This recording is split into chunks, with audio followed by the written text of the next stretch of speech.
Now that your project is all the way up to the top, you might notice that some areas are uneven. Maybe your project didn't match up, or maybe you really have some major wavy lines. If you desire, you can actually cut it using a knife, or I can assist you. You just take the knife to a certain height and hold it there while you turn the bowl, and that will cut off anything. Some people like the look at the top, and if it's nice and clean and thick, then I would keep it. But sometimes it's really uneven because you might have done different designs, or maybe it just didn't have the best smoothing. So you're going to kind of cut that off, and then you can remove that top layer and it'll be nice and straight. So today I'm going to talk about how to finish off your bowls. So once this is nice and even, I still want it to be the same height, so I'm going to just add in another coil. So I'm going to peel off the parts that were not consistent.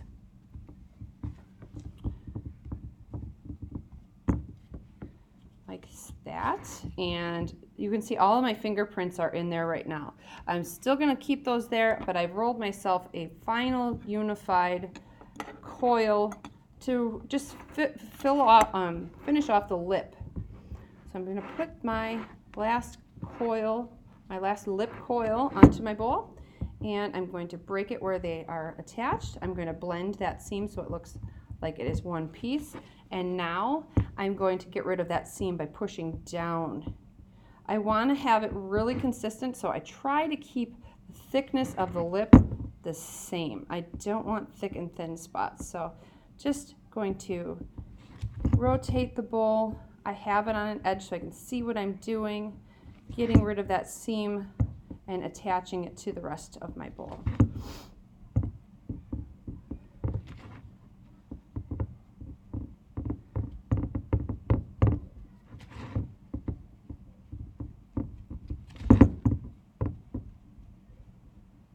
By doing this, I'm dragging a bunch of clay all along the bowl that's going to really need some smoothing. The best way to smooth at this point is to take your bowl and do a side sweep with your finger. So in order to be finished, we want to make sure the inside of our bowl is extremely smooth. If you leave chunks and bumps and cracks, it won't be food safe. Food will get trapped in there, dry in there, eventually could grow bacteria or mold, and we want to make sure that there are no crevices for any of that to happen. If class ends up ending and you are not finished with your bowl, it's really important that you take a paper towel, another damp one, and you make yourself a blanket. So I'm just using the same kind of technique, squeezing all of the water out, and I would be placing this, just laying it in there to keep the environment moist. I'm going to slide it inside a Ziploc bag with the name facing up and sealing it. You might want to punch down the air and then seal it, and that'll keep it moist until the next time so that you can still keep blending. But if it is the day that they are due, or a day that you are on the finishing touches, you're getting rid of all of those fingerprints, side sweeping with a clean finger, and just blending it as smooth as you possibly can get.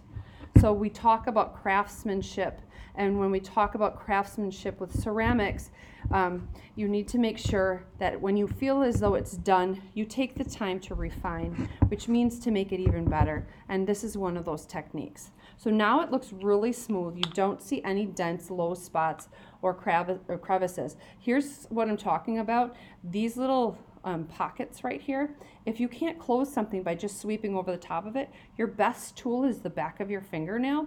You can notice my fingernails are not even long. It's going to help close that hole, and then you're going to just smear with that clean finger again.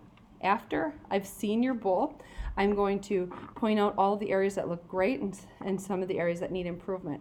You're going to grab a sponge that looks like this. You're going to get it wet and you're going to squeeze out all the water. You can see when I'm squeezing it, nothing's dripping, but it is damp.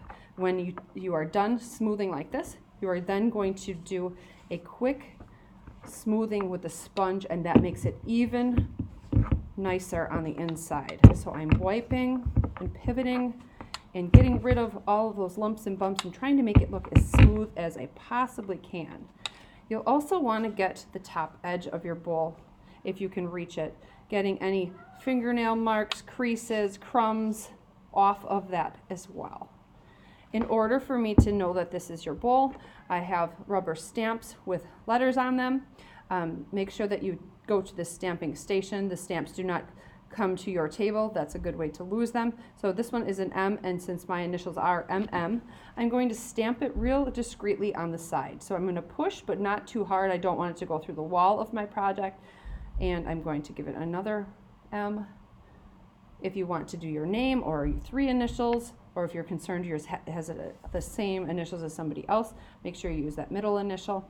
And that is how you're going to mark it. You're going to set it in the designated area for turning in so that I can fire it. Now, the next day I come in and I pop them out of the bowls. I like them to stiffen a little bit, but just so you can see a quick reveal of what we're actually doing, I go like this in the morning. I give the bowl a jiggle, and then I can kind of support it so that it does not break. And I peel away the paper toweling so you can see all of the beautiful designs that I created. And then that final coil just adds that finishing touch. And I usually, before I put them in the kiln, I wait for them to get rather bone dry, and I'll wipe the rim one last time with a sponge just to soften it a bit.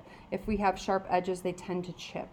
But that is how you make a coil bowl with a mold, and that is how you finish them off. There you are.